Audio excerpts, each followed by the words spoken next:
les minéraux et leurs 7 formes d'énergie. Énergie égale force en action.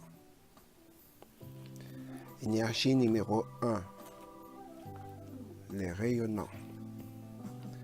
Tout type de rayonnement, lumière, soleil, ultraviolet, rayons X, ondes radio, infrarouge.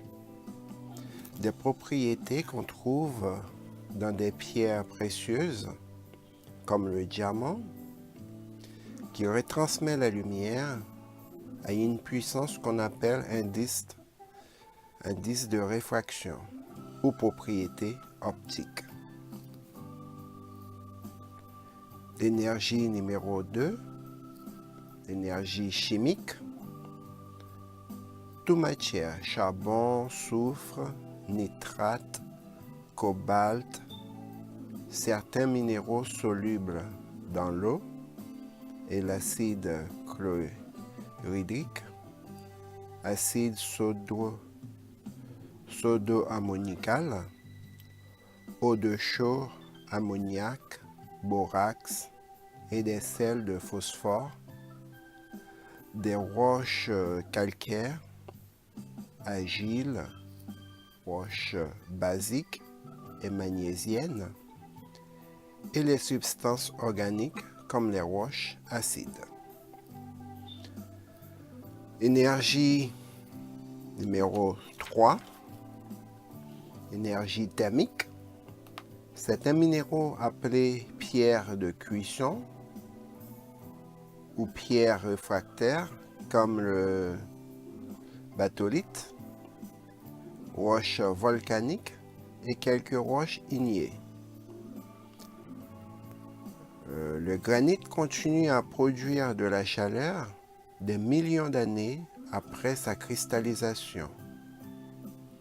Des fours à pizza en pierre de lave restent chauds 2 à 3 jours après l'extinction du four.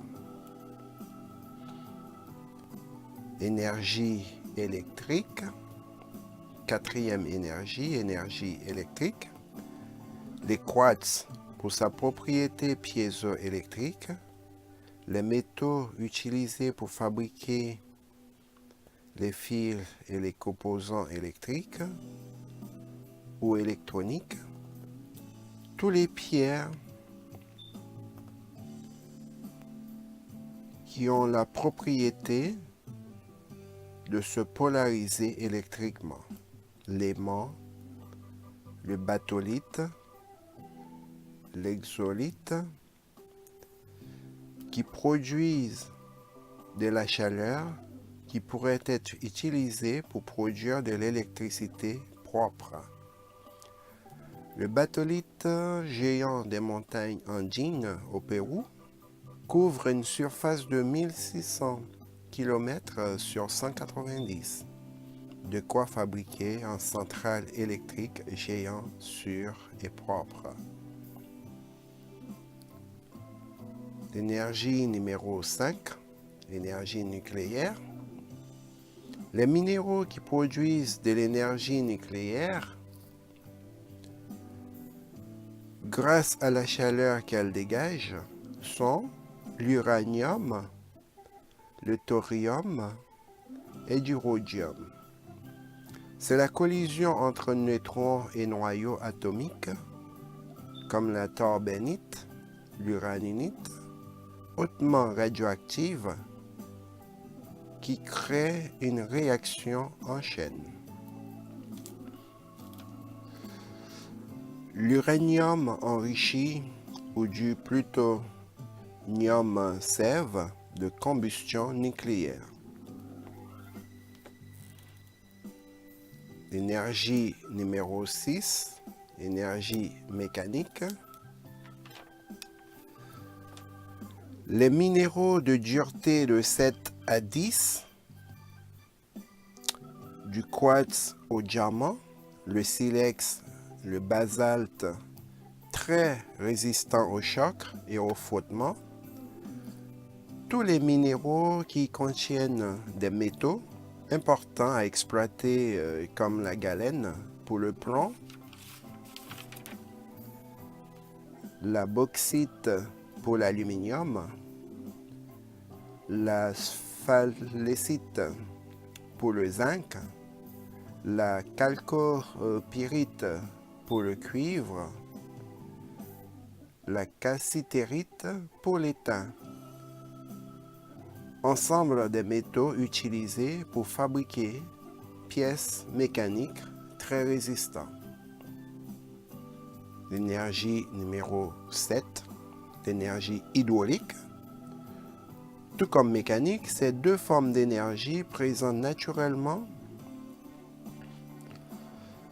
par percussion ou frottement mécanique, exposées dans les rivières et cours d'eau, augmentent la puissance des rivières. Ces deux énergies sont aussi utilisées par l'homme pour fabriquer des turbines hydroélectriques grâce aux métaux qu'elles contiennent.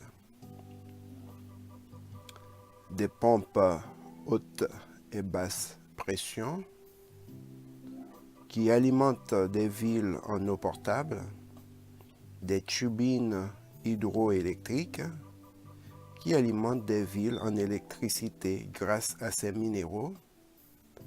Notre planète Terre est la plus belle de toutes les planètes. On l'appelle parfois planète bleue, planète verte. En fait, elle est multicolore. Il suffit juste d'observer ces plantes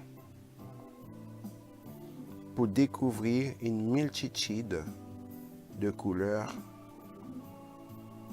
et l'océan pour voir ce bleu céleste.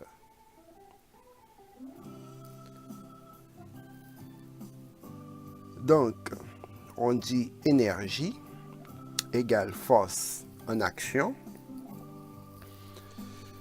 Et cette force en action transforme les éléments en une source d'énergie qui est à l'origine de toutes ces formes, toutes ces couleurs, toutes ces diversités d'éléments et d'accessoires qu'on a sur notre planète Terre. Voilà pour les minéraux et leurs 7 formes d'énergie. Dans une prochaine vidéo, nous allons découvrir ensemble comment l'interaction de ces énergies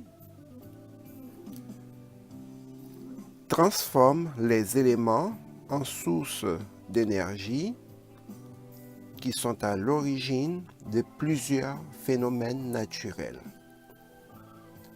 Comme ces jolies plantes avec toutes ces diversités de fleurs et de couleurs, c'est grâce à ces sources d'énergie, grâce à l'interaction de ces énergies, que les plantes trouvent les éléments nécessaires pour produire toutes ces belles couleurs, ces belles fleurs et ces formes.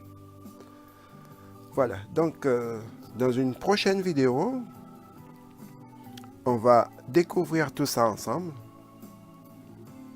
Comment ces éléments et ces énergies en interaction produisent des phénomènes naturels qui sont à l'origine déjà de toutes sortes de choses et accessoires que l'homme trouve sur notre planète pour fabriquer ces objets du quotidien. Voilà. Donc, à bientôt.